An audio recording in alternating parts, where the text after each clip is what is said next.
She asked, hijab, isn't that oppression? No, it's not oppression, it's covering. The women covering their heads or covering their bodies is not an oppression. Their husbands didn't tell them to do that. Their fathers didn't tell them to do that. Their sons didn't tell them to do that. The imam didn't say to do that. God said, for the Muslim ladies, draw your clothing across your bosoms and do not allow your natural ornaments to be shown except to those within your family circle. What are the natural ornaments of women, in case you don't know what they are? Their breasts, their shapes that happen to be different than that of men, their hair, those adornments should be covered. Now, just in case Christian people don't remember, just 40 years ago, Christian women never went to church without covering their heads. It wasn't it. Isn't that true? Ask your grandmothers. And just 50 or 60 years ago, 20 years before that, a Christian woman would never come outside with a short skirt, even. Even the nuns themselves today have succumbed to modernity. Because the nuns who committed themselves to the church and a religious life, how did they dress? They're not Muslims. They covered themselves. They covered themselves with an outer garment, and nothing on them was seen except the face and the hands. So if that was accepted by Christianity, it was accepted by religion. That wasn't something just that Muslim women were told, but Jewish women, Christian women, and Muslim women were ordered to do that in their scriptures. Now, the fact that the modern civilization chose to tell women they don't have to wear that and they can wear bikinis doesn't mean that God is wrong and they are right. Now, for the Muslim lady, the wearing of the hijab is a protection for her. It's a distinction for her. Yes, it is a uniform so that she will be known to be a Muslim. She would not be molested. She would not be insulted. And no need for a man to stare at her and look at her because there is nothing appearing of her that would cause any unnatural attraction.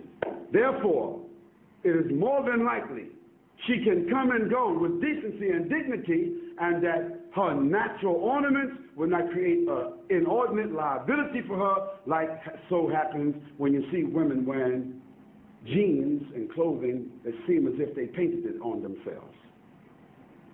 Now, all you have to do is look at these two women, and you can see the problems that exist. Now, of course, it doesn't mean that every woman that doesn't cover herself completely, it doesn't mean that she's immoral. It doesn't mean that.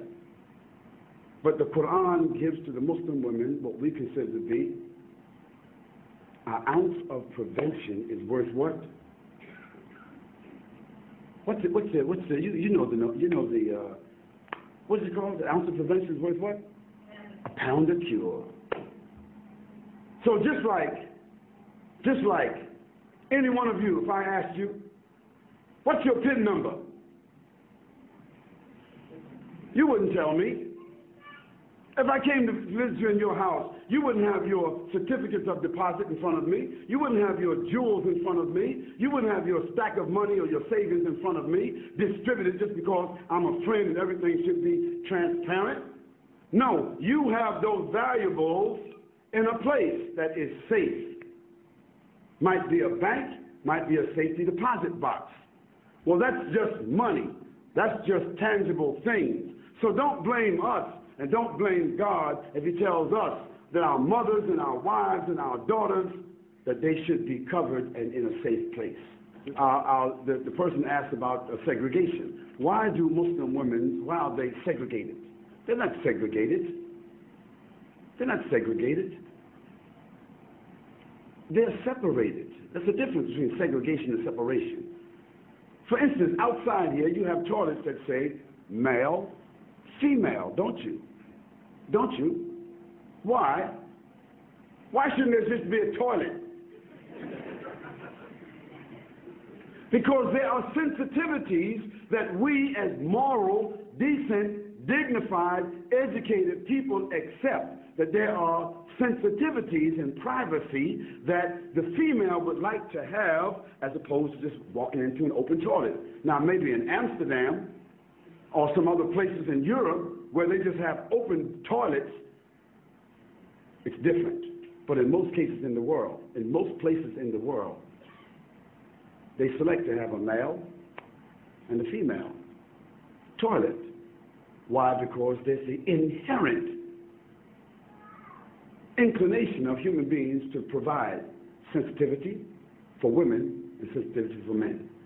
Now, in Islam, for us, it's not a matter of being inherent. It is something which is God-given inspiration to do what? To separate the sexes. That means the genders. Doesn't mean absolute separation, like we can't see each other, we can't talk to each other, but generally, my wife just doesn't, I don't go to another man's house and I just sit down with his wife and dance with his wife, and he sit down and dance with my wife, and this is a matter of friendship. Bob, just drop over anytime you like. Okay? We don't do that. No, I come to visit Bob or Abdullah. Abdullah's wife comes to visit my wife. I don't socialize with his wife, and he doesn't socialize with my wife. Although there may be occasions where we eat together, our families socialize together, but generally, after boys and girls reach the age of 7, the Prophet said, even if they're brothers and sisters, separate them from the bed. And when they get to the age of menstruation and they realize another level of consciousness, then give them separate rooms. What to do what? To preserve and protect them from tendencies that human beings have, tendencies that has manifested itself in civilizations where they don't do that protection. So we are obeying Almighty God. That's what we're doing.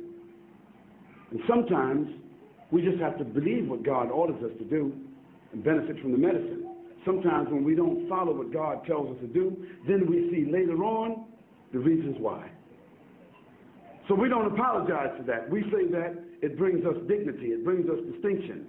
Whether it be the hijab of the women or the separation of the men and the women, it brings us distinction, it brings us dignity and protection and morality, additional morality.